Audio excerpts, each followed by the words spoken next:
Good morning, dear friends.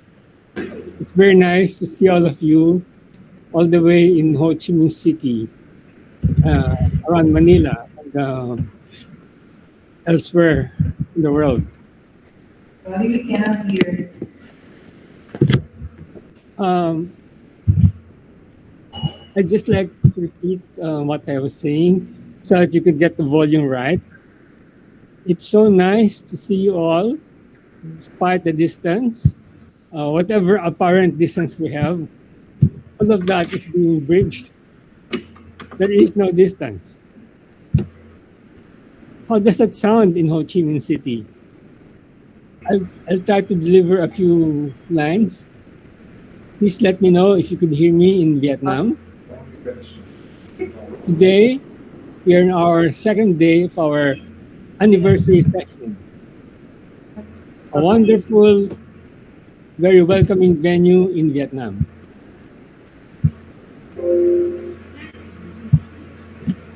Okay. Thank you very much. Uh, maybe, maybe because of the difficulties, you could just gather around the microphone or the speaker. There seems to be some technical difficulties. Maybe people in Vietnam could just gather around the speaker. Is that good? Yes, we are. Our guests are ready. Okay, I can see you. Yes. Okay, so welcome to our session. And this year, Zen Center is celebrating our 48th anniversary. No? Uh, we were established as a sangha in 1976, and that's about 48 years ago. And I'm so happy that we are using our old prayer before Teisho. What we recited today was the old prayer that Sister Elaine used before we used a lot of Japanese prayers. So it really brings back our memories, no, good old days. Let me say that I'm really overjoyed, although I feel a bit sad because I cannot be with you physically. But we are, in fact, reliving this spirit of being pioneers. When Sister Elaine started the Sangha, we didn't know where it's going to lead. And now, this is our um, third day of our session.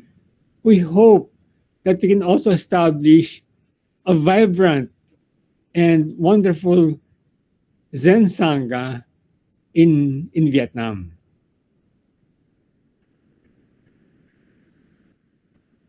So let's now go into the Teisho proper for today.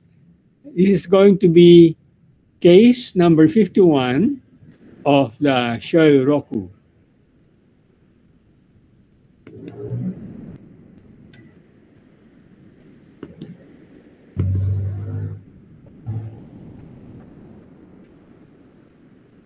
It will be just maximize.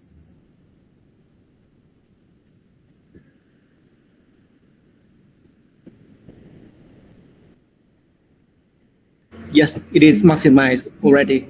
Okay, so now we're looking at Shoyoroku case number 51 of the Shoyoroku. The title of this case is Hogan's Boat or Land. I don't know if any of you were able to look at your email, but I was able to send email of the case for today and the case for tomorrow. So maybe later on you could refer to that, no? But the words are in your email. I sent it via the bulletin. Case number 51 has introduction, main case, and the verse. Let me first read the introduction. Amid the worldly dharmas, how many people have been brought to enlightenment? Amid the Buddha's dharmas, how many people have been deluded? If you suddenly completely become one, can you clearly articulate delusion and enlightenment or not? The case. Hogen asked senior monk Kaku,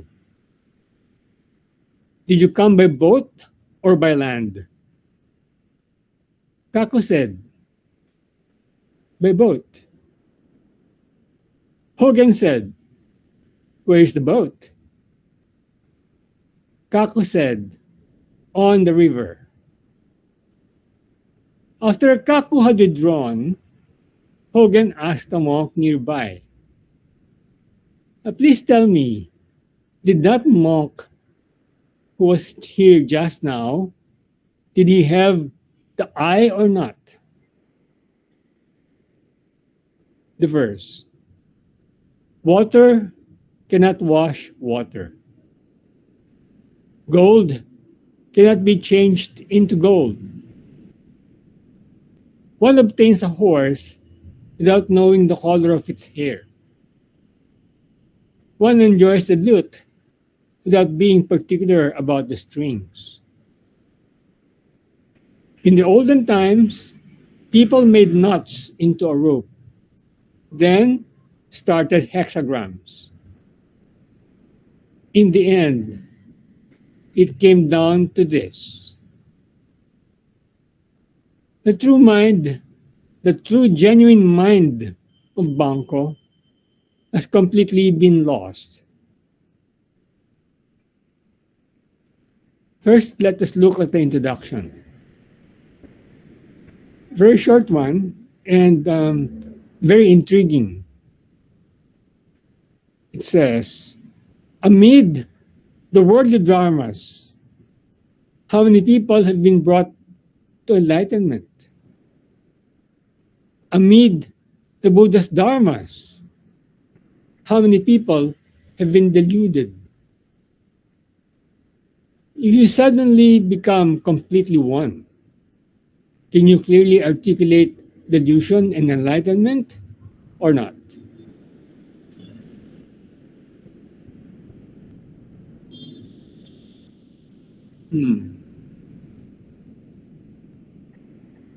Looking at the deduction, we see that it's actually a paradox. No? The first line says, the worldly dharmas have brought people to enlightenment. Amid the worldly dharmas. What are the worldly dharmas? Well, there's getting up, eating breakfast, going to work, going to bed, going to the doctor, talking with your friends. These are all worldly dharmas.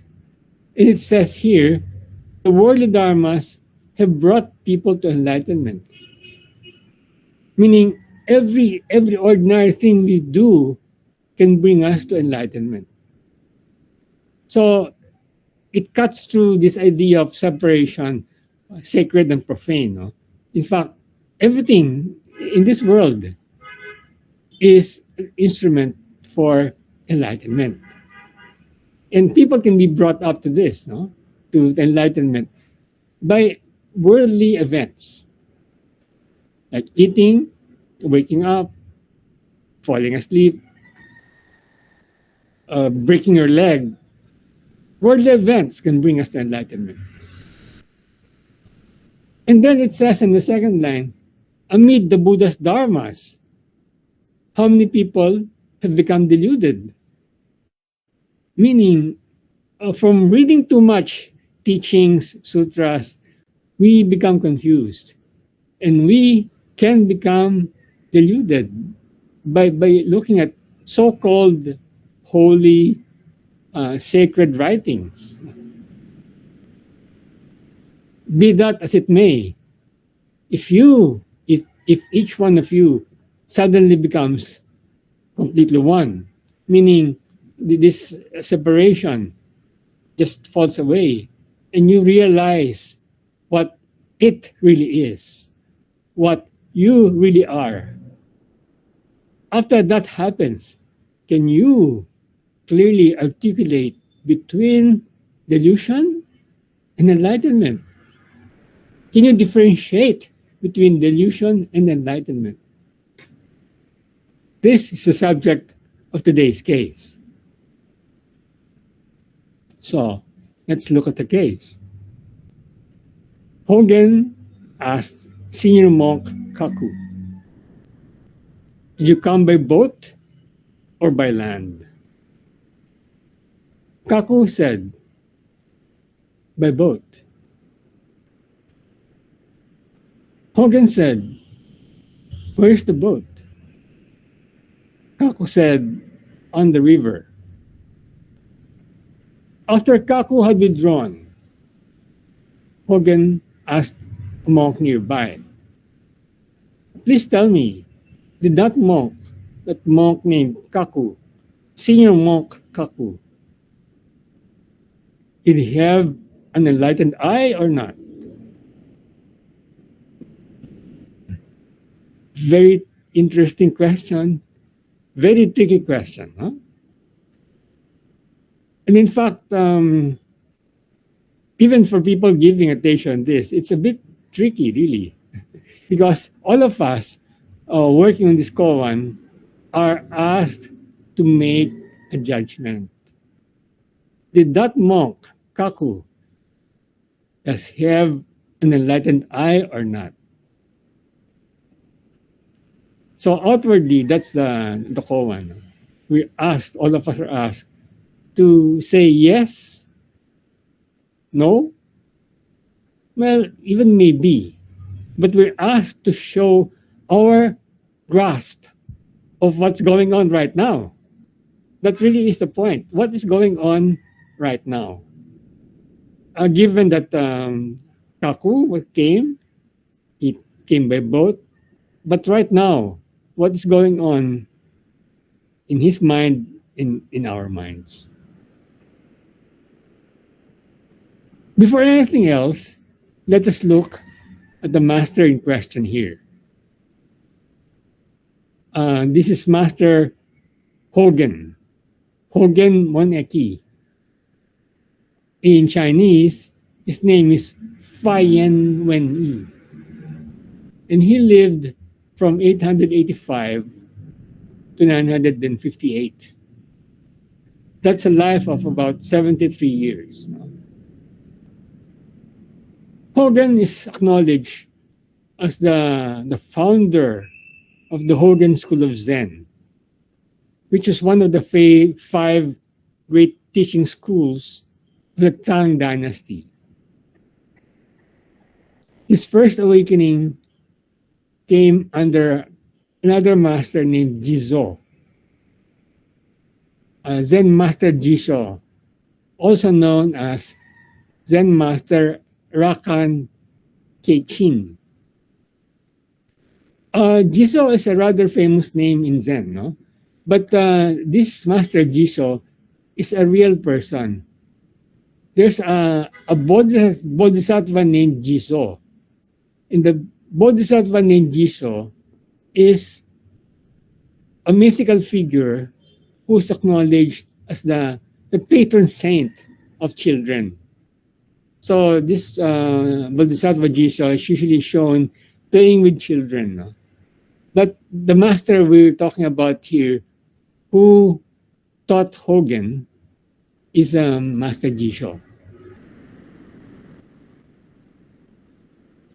So let's go back to Hogen. During that time, Hogen and some senior monks were going on pilgrimage. They were going from temple to temple. And they came across the temple of his master Jizo. So they knocked on the door, and Master Jizo welcomed them. And they said, "Well, we're going on a pilgrimage, Angya." And during that time, it was a tradition for Zen monks to go around and visit teachers other than their own. And they would do this a lot, no? So Jisho with probably Hogan with probably 3 or more disciples were going around. And when they came to Jisoo asked them, "What are you doing doing Angya? What do you hope to gain by doing Angya?" And Hogan, which is probably the most senior among these monks, said, "Well, I'm just going with the wind, wandering with the wind." That's what he said. I really don't know. I'm just following the wind. In other words, I'm just following the custom of the day. No? So what do you hope to gain? Jesus asked him again. I don't know, Hogan said. Jesus said, not knowing is most intimate. Not knowing is most intimate. At these words, Hogan had his first taste of enlightenment. Not knowing. Okay, so he was acknowledged, no? I'm on Angya, I'm wandering, following the wind. He was really living the spirit of complete freedom, complete trust, complete resignation, just following the tradition of the day, without any wonderful ideas about getting enlightenment. No, it was just following the instructions. That's why in Sesshin, it's very important for us to just follow the instructions, no? No matter how simple, no matter how repetitive the instructions sound, just follow each instruction very carefully, if possible to the letter. No talking, no looking around, no social greetings. The same thing, very simple instructions. Just follow them to the letter. And this was what Hogan was doing. So what do you hope to gain? I don't know. Knowing, not having an idea what is right and wrong. It's most intimate. That's what Jesus said. And having heard these words, Hogan suddenly had a deep enlightenment experience. So he was confirmed by Jesus, no? But Hogan's enlightenment, like most of our enlightenments these days, was not enough. Not knowing is most intimate. Not knowing, intimate. Yes, I know there's this, but still, there's still but a bit of fog. Although I know, exactly know. Anyway, they stayed a few more days. I think the reason why they stayed was during this time, it's winter, and there was a blizzard going on, no? And they could not venture outside the snow because it's going to be very dangerous. So they spent probably 2 more days working inside the temple of Gizo, doing what most monks do, no? Cooking, cleaning, maybe even engaging in some Zen talk. Then the next day, the weather cleared up, and it would be possible for them to leave. So they were saying goodbyes, and Jizo brought them to the gate, to the garden. No? But before the final goodbye, Jizo called to the monks and said, "Okay, you monks, you talk a lot about Dharma, about Zen talk, and things like this. No? And there's something about one of the teachings saying that everything is in the mind. Everything is in the mind. Now tell me, that big stone there in the garden, is that inside your mind or outside your mind? So it's a very real question, no? It's not a trick question. It's that stone that you see out in the garden. I don't know. Maybe in the garden now in Ho Chi Minh City, maybe you have a big stone. But if you look at the stone, no, look at it. Is that stone inside or outside the mind? If it's inside, then it must be very difficult for you to go around during Angya, going around from temple to temple, carrying that stone inside the mind. On the other hand, if it's outside the mind, then what about the teaching? It negates the teaching. No? So you must really be able to grasp this reality. Is that stone inside or outside your mind? And the monks were flabbergasted. No, this is a very real question. It sounds philosophical, but it's very real. And they were trying to discuss this. Finally, the monks all gave up. They didn't want to really exhaust the discussion. They could not. I mean, how could you? How could you open up your mind and show the stone? Or prove that there's no stone? But the stone's there. Inside, outside. All the monks just decided to forget about that question. Everybody except Hogan. So Hogan was really stuck with this question. That was his koan. Is the stone inside or outside my mind? All the monks left Jizo except Hogan. He decided to stay and become Jizo's disciple.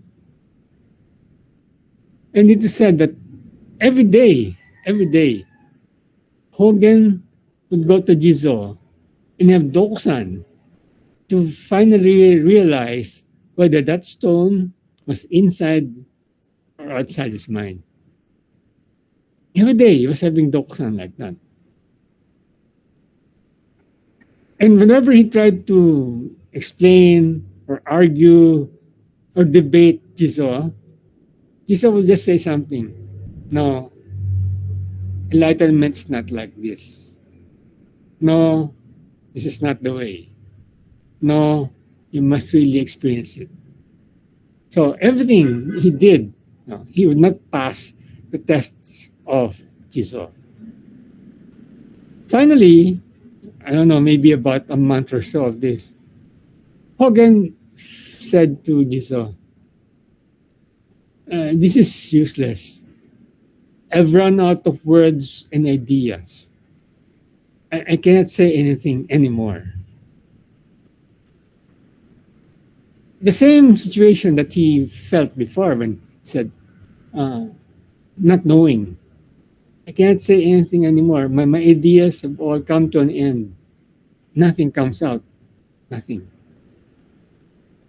And Jesus said, okay, if you want to talk about the Buddha Dharma, everything you see embodies it. At these words, Hogan finally attained great enlightenment. If you want to talk about the Buddha Dharma, everything you see embodies it. So Hogan eventually became Jesus' Dharma successor.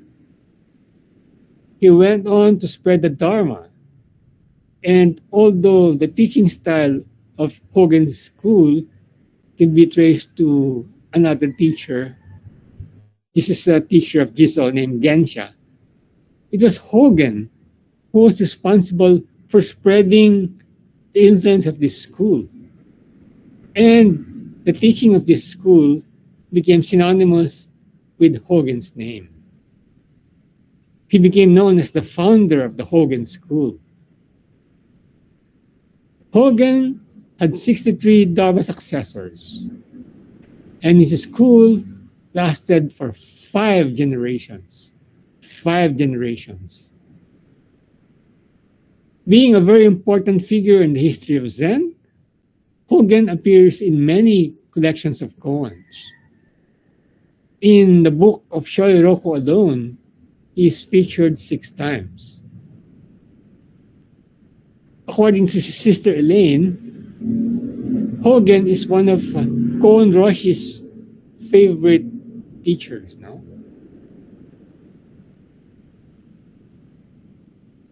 Anyway,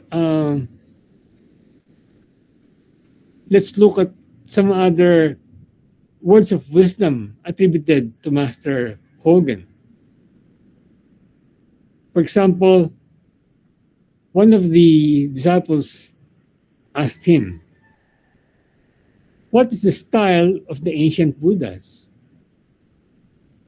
Hogan said, "Where can it not be seen completely?" Another monk asked him, "What is the first principle? First principle of Zen?" Hogan said, "When I speak to you, that is the second principle." Another monk asked, "What's the thing that an advanced student pays particular attention to?" Hogan said, "If the student has anything whatsoever that is particular, then that student cannot be called advanced." And finally, a monk asked, "What is the ultimate teaching of all Buddhas?" And Hogan replied, "You have it too."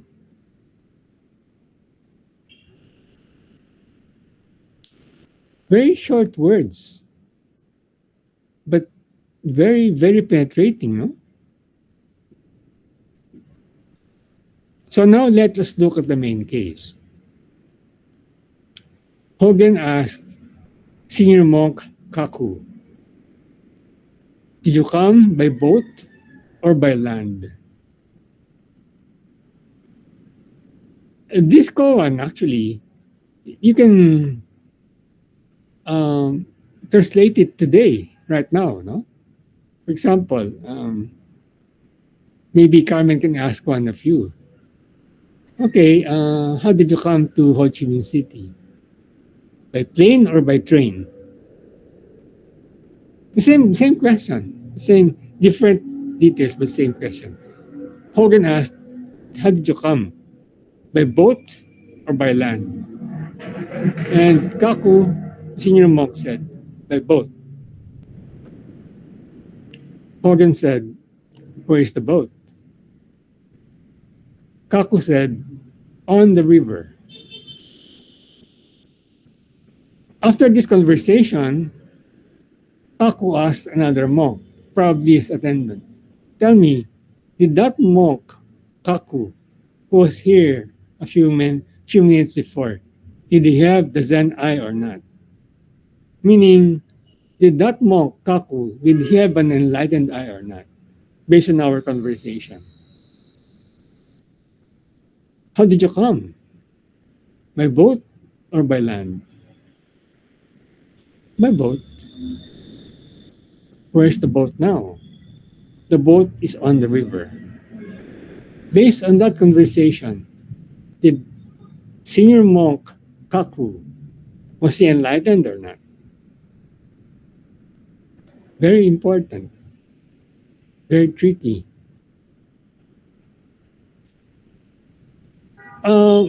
Usually when a master asks a student, "How did you come?" or "Where did you come from?" he's not asking about the physical being here, being there, coming or going. No. He's asking about the true state of where he or she is right now. The true state, the complete state, the real you.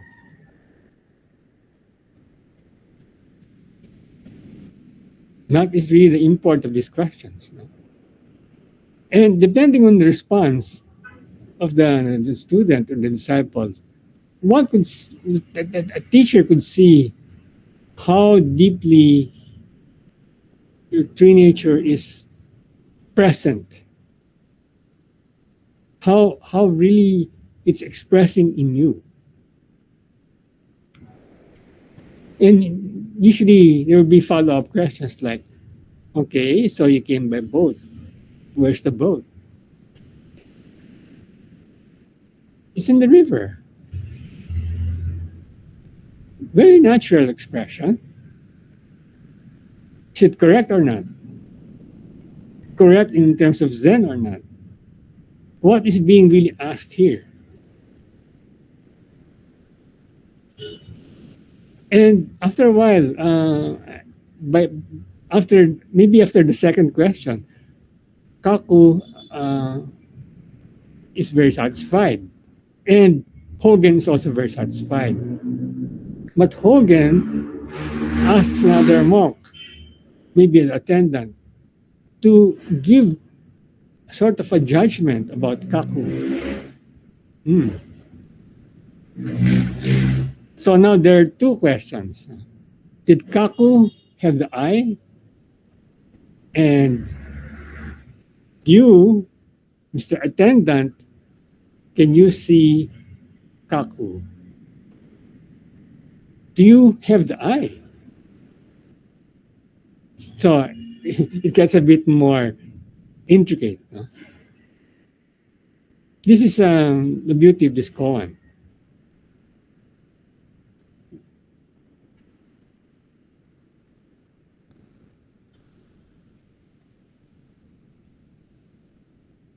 Let's look at the verse, no? How the verse tries to shed light on number one, Kaku, and number two, the attendant. It says here, water cannot wash water. Gold can't be changed into gold. One obtains a horse without knowing the color of its hair. One enjoys the lute without being particular about the strings. In the olden times, people made knots into a rope and then started hexagrams. In the end, it came down to this: the true, genuine mind of Bangko has been lost.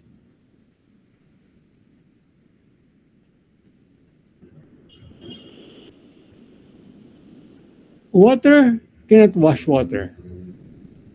We all know from our elementary science that water is supposed to be the universal solvent. It's used to clean everything, no? To wash away everything. Can water clean itself? If so, how can it clean itself? Gold can't be changed into gold. Gold's probably one of the purest substances. No? You try to burn it and melt it, but after a while, it can only come to 24-karat gold, the purest there is. It can't be made any purer. So we're talking about the purity of our true nature. How can you really see the purest of the pure true nature? Is there any possibility to make it even more pure, truer, more genuine, emptier?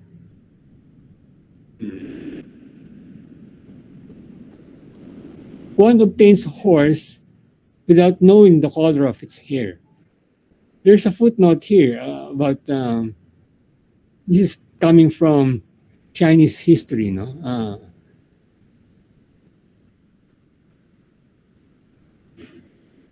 Once Hakuraku found an excellent horse.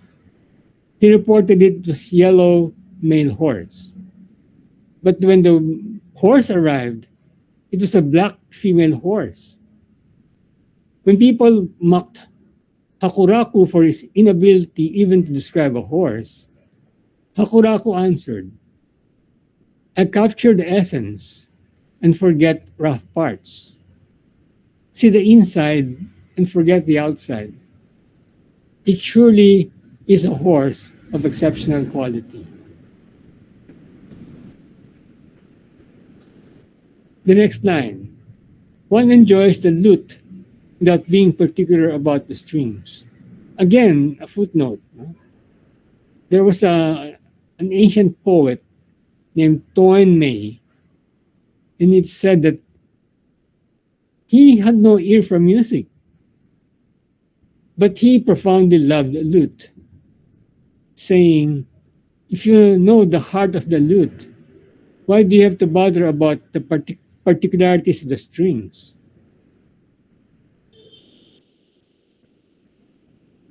And then the last one.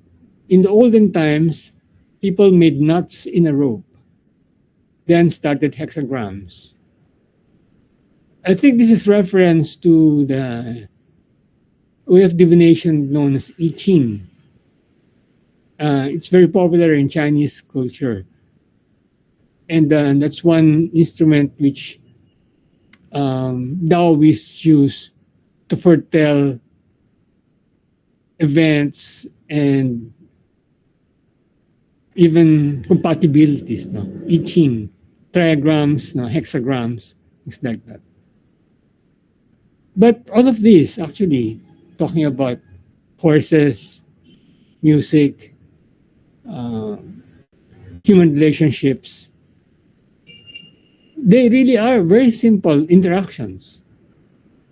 But the human mind tries to make everything so complicated with formulas, rules, and everything becomes so convoluted. Even in the Dharma, asking, oh, how did you come? By boat? By land? Very simple, again, by boat. But where's the boat? It goes back to what we talked about in the introduction, no? It says here in the introduction, in the worldly dharmas, people have been brought to enlightenment. Simple events have brought people to enlightenment. But in the Buddha Dharma, many people have been deluded.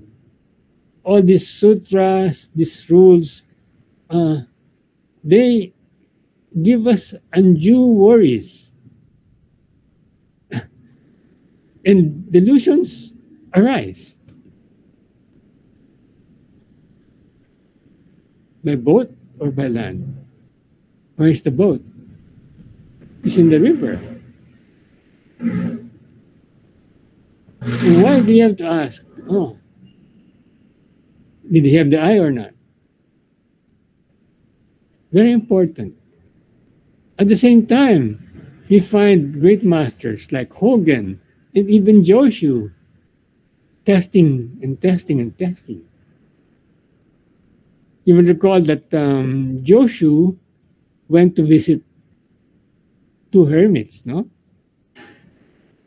The first one he went to, and he says, anybody in? Anybody in? And the hermit did this. And Joshu says, the water is too shallow for a boat to enter. Meaning, the state of mind of this particular hermit was shallow. And then he goes to another one, goes inside and asks the same question.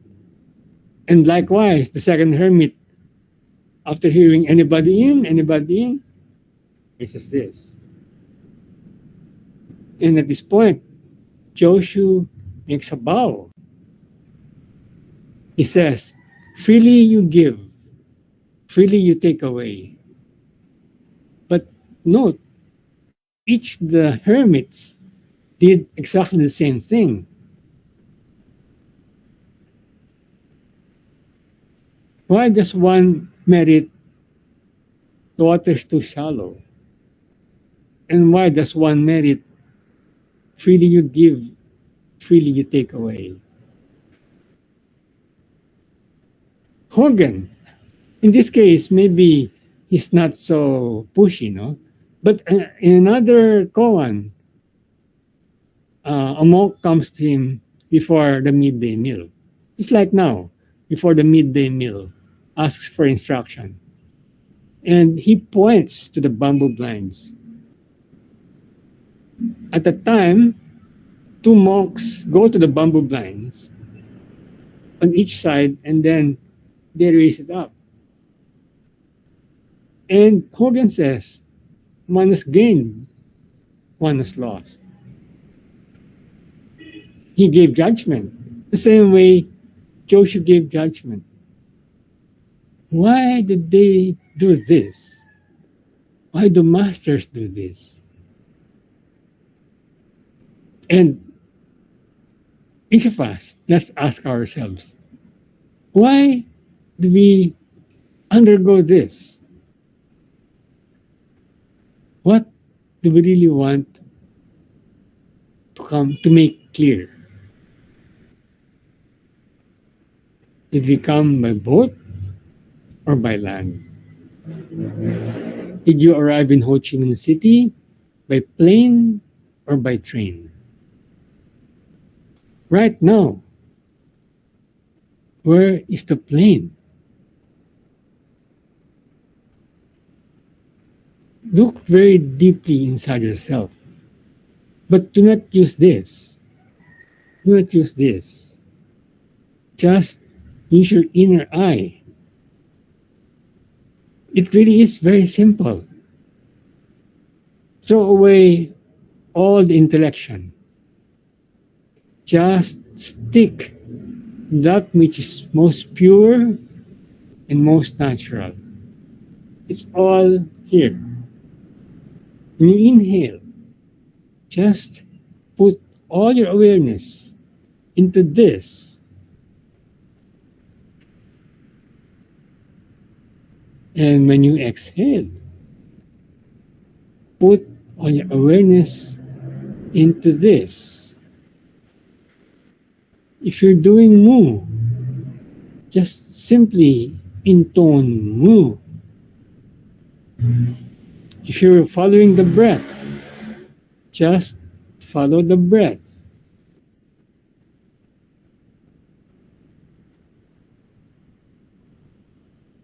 And then the reality will come. Did you come by boat or by land? If you came by boat, where's the boat? If you came by plane, where's the plane? Things could never be more simple as they are. Thank you very much. And please try to enjoy each inhalation and each exhalation.